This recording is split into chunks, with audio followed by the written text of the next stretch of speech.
Di tengah panasnya musim kemarau Asia Tenggara, suara dentuman artileri kembali menggema di perbatasan antara Thailand dan Kamboja. Sebuah wilayah yang pernah diselimuti damai, kini kembali menjadi medan konflik. Pada Juli 2025, dua negara bertetangga ini terseret dalam salah satu eskalasi militer paling serius sejak konflik serupa pada 2011.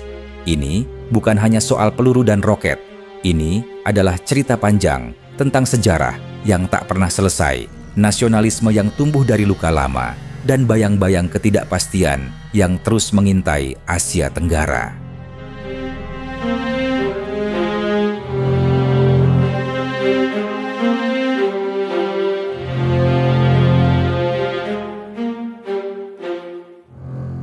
Konflik ini tidak datang tiba-tiba.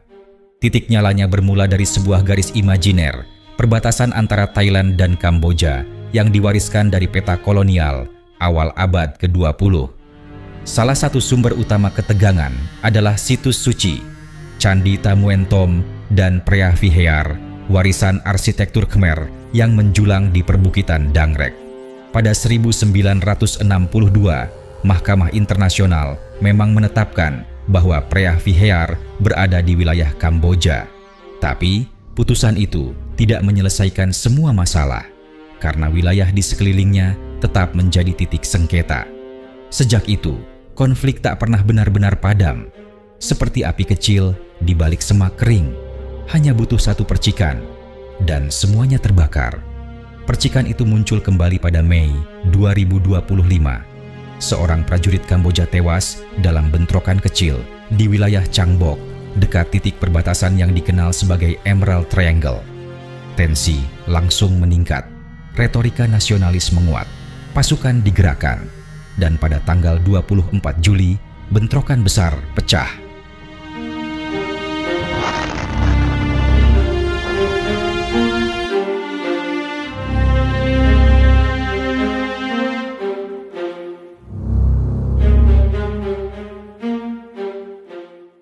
Dalam waktu singkat, situasi berubah drastis.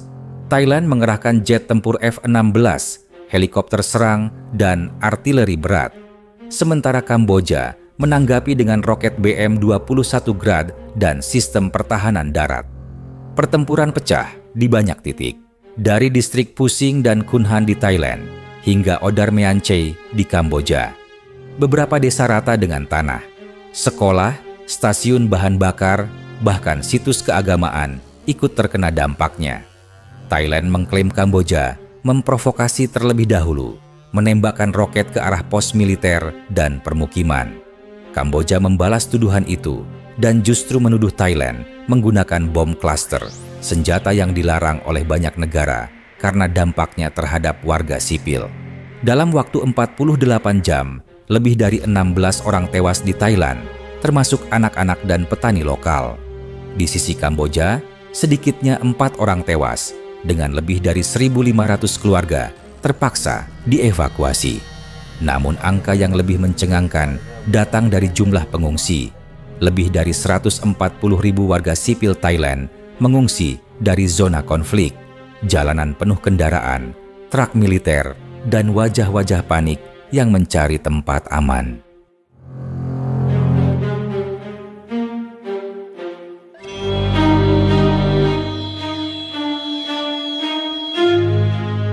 Bagi sebagian besar warga, konflik ini datang seperti petir di siang bolong.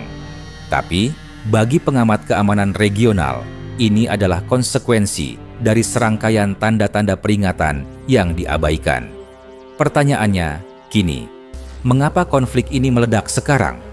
Ada beberapa lapis jawabannya. Pertama, kondisi domestik di kedua negara sedang tidak stabil. Pemerintah Thailand di bawah Perdana Menteri sementara menghadapi tekanan politik dalam negeri, sementara ekonomi melambat.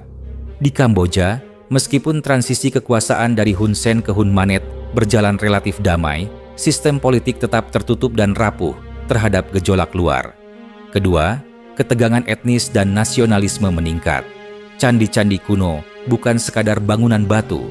Mereka simbol identitas nasional, kebanggaan sejarah, bahkan alat mobilisasi emosi massa. Ketiga, dan yang paling strategis, perbatasan yang tidak pernah disepakati secara resmi tetap menjadi titik rawan. Tidak ada pagar fisik, tidak ada demarkasi yang diakui bersama. Dan dalam ruang abu-abu itulah peluru mulai berbicara.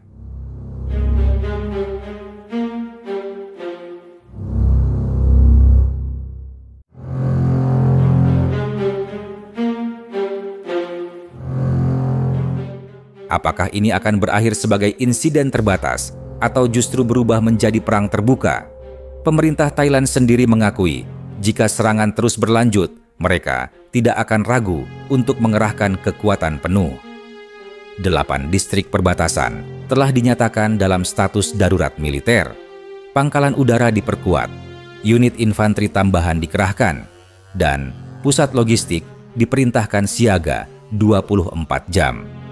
Bagi Kamboja, yang militernya lebih kecil dan tidak sebaik Thailand, dalam hal teknologi udara, strategi utamanya tampaknya adalah bertahan sambil mencari dukungan diplomatik dari komunitas internasional.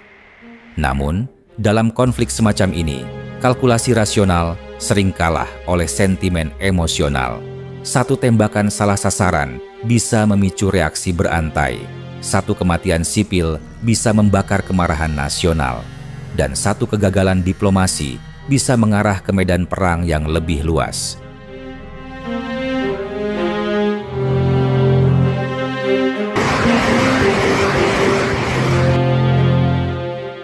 Konflik Thailand-Kamboja tahun 2025 menunjukkan bahwa di balik bayang-bayang modernitas dan kerjasama regional, Asia Tenggara masih menyimpan luka sejarah yang belum sembuh, perbatasan yang tidak jelas, warisan kolonial yang membelah identitas budaya, nasionalisme yang dibungkus dalam simbol-simbol kuno, dan pada akhirnya rakyat biasa yang kembali menjadi korban.